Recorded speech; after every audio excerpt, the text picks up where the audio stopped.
When you think of the Hindu goddess Kali, what's the first thing that comes to mind? For a lot of people, it's a powerful, maybe even intimidating image, right? But what if that's just scratching the surface of a much deeper, much more cosmic truth? Today, we're going to go beyond those common perceptions to really understand her profound significance as the goddess of time, transformation, and the very fabric of the cosmos. So let's explore the deeper truth behind this powerful deity. So, is she simply a fearsome goddess of destruction? Or is there something way more profound hiding behind that fierce appearance? That is the central question we're exploring today. And believe it or not, the answer takes us all the way back to the very beginning of everything. All right, let's start with what most people see first. When you look at depictions of Kali, the imagery is, well, undeniably intense. I mean, she's often seen as ferocious, standing over her consort Shiva, just embodying this wild, untamed energy, a deity who's sometimes feared for her wrath. And look, while this isn't necessarily wrong, it's only one piece of a much, much larger cosmic puzzle.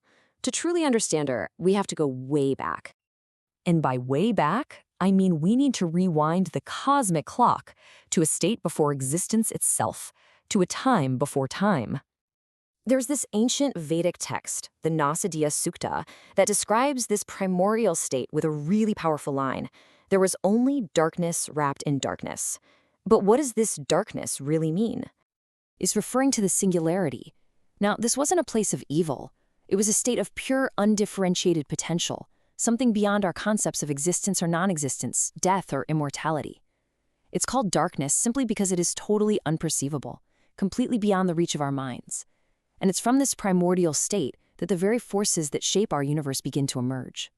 So, according to Hindu philosophy, the entire cosmos is maintained by a really delicate balance of three fundamental forces, or what are known as gunas.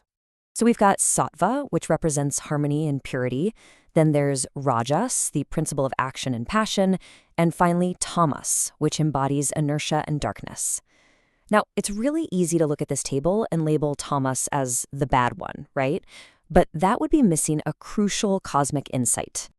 And the crucial insight is this: no single guna is superior. Just like we need rest as much as we need action, the universe requires a balanced interplay of all three to function. So tamas, this force of inertia, isn't an evil to be eliminated. It's a necessary component for cosmic equilibrium.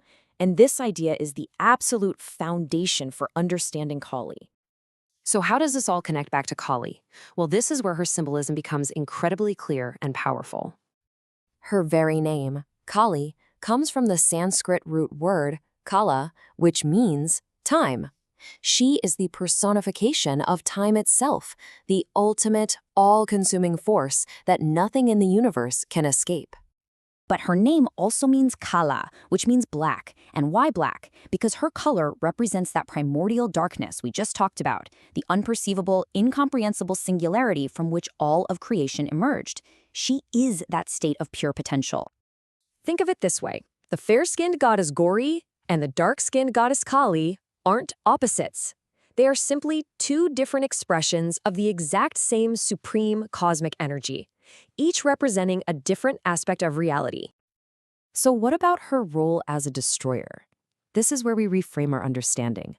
Her destruction isn't about random chaos. She destroys non-reality, the illusions, the spiritual obstacles, the ignorance that holds us back.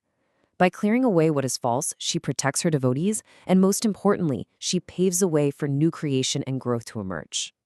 So, what can we take away from this ancient, profound symbolism in our modern lives? Why does understanding Kali matter today? Because she embodies these timeless, universal truths.